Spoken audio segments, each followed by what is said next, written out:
ready for my Ladies' Aid luncheon, and I expect that Diana will be here very soon. And I expect you'll be on your best behavior. Now, when she arrives, I want you to use your best manners. Take her hat if she has one, and don't forget to offer her a piece of cake with her tea. Oh, and I almost forgot. On the second shelf in the pantry, there's a bottle of raspberry cordial. You may each have a small glass if you like. Raspberry cordial? That sounds absolutely delicious. Oh, and I promise to be on my very best behavior. Enjoy your luncheon. Thank you, Anne.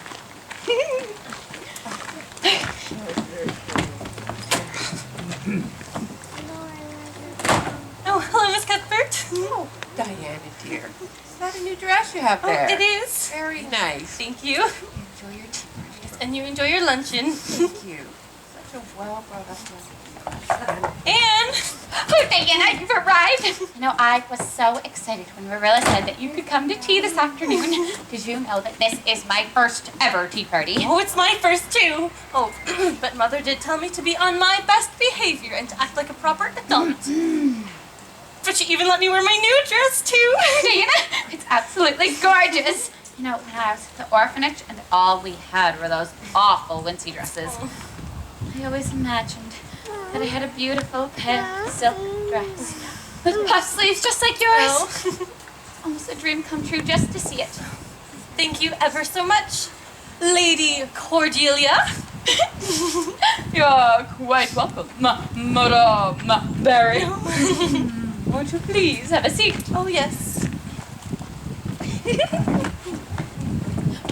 Okay. Oh.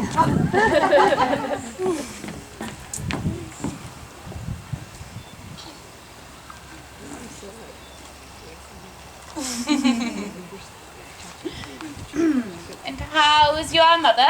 Oh, she is fine, to say the least. And Miss Cuthbert? She's quite well also.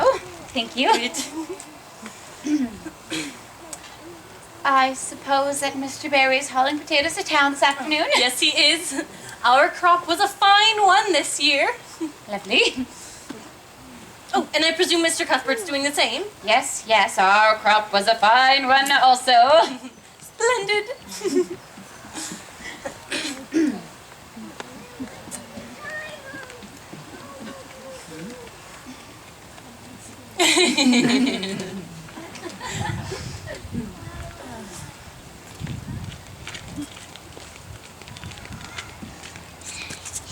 Yeah.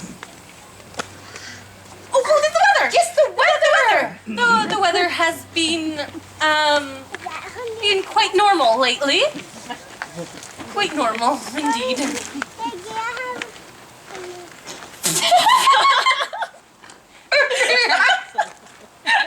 You know, I can't wait another minute to tell you. Oh. Did you hear? Josie Pye put her milk bottle in Ruby Gillis's place in the brook. Oh, no, she didn't. Ruby said that if she never talks to Josie again, it'll be too soon.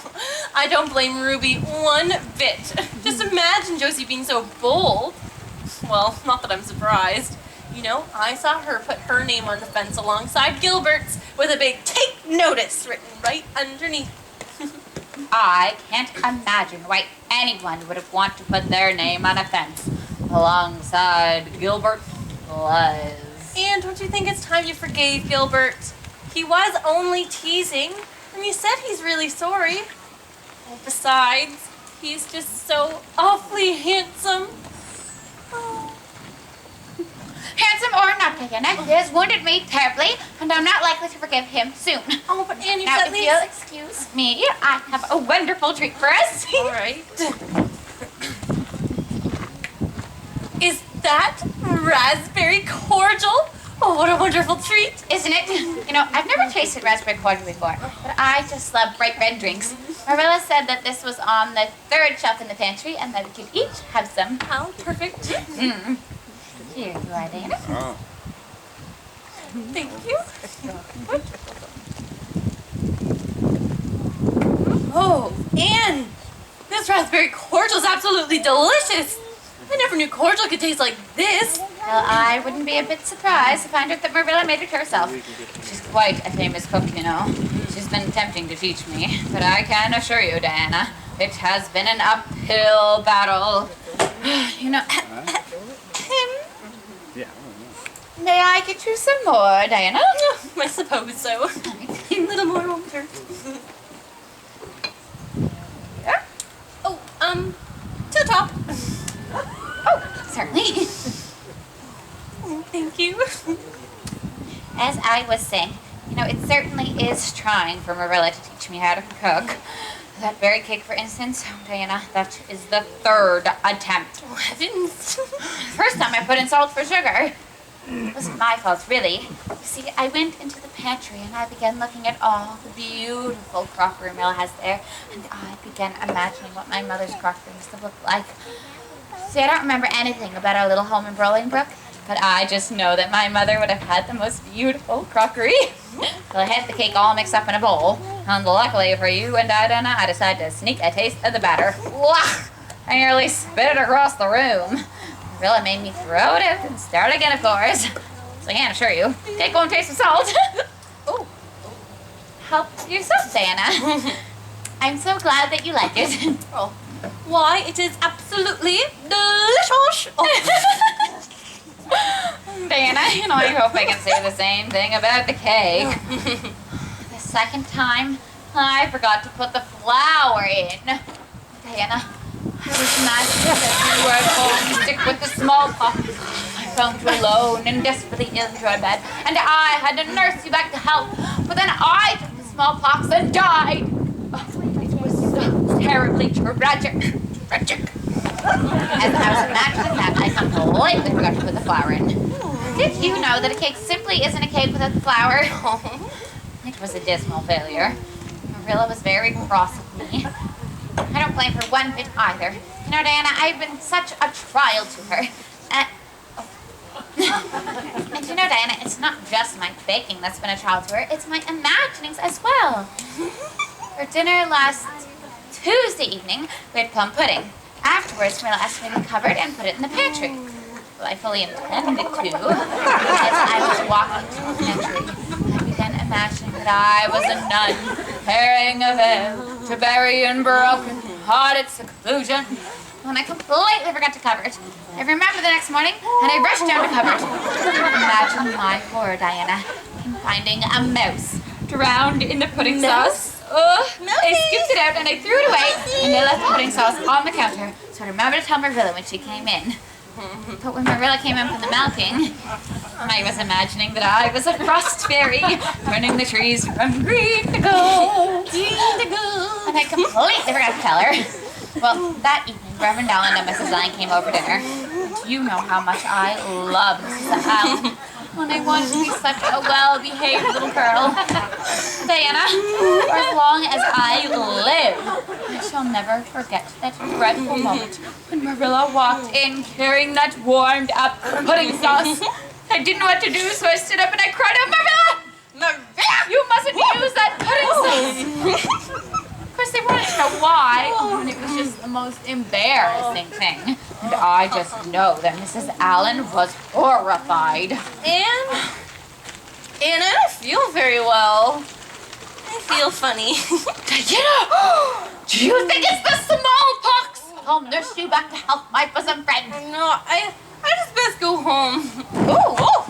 Diana, perhaps you'd better take a seat. Here, Diana, just take your chair. I'll get you some cake. Perhaps you'd feel better if you had something to eat. And really, you must try it. It ought to be delicious. We'll have to What's all over my face? It is yummy though. Diana, dear, what's all over your face? Me. Anne, what on earth's wrong with Diana? Marilla, I'm afraid Diana's gone home sick with the smallpox. Smallpox, indeed. Anne, where'd you get this bottle? Third shelf from the pantry. Just like you told me. How much did Diana have to drink?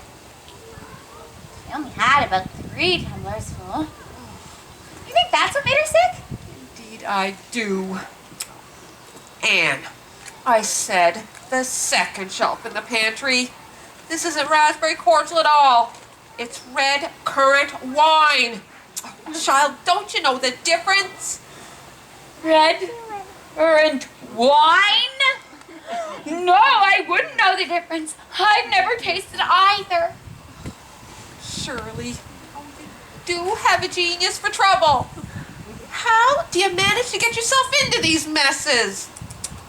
Oh, come along, we'll have to go over to the Barry's house and explain to Mrs. Barry what's happened before Rachel gets wind of this and gives her version of events.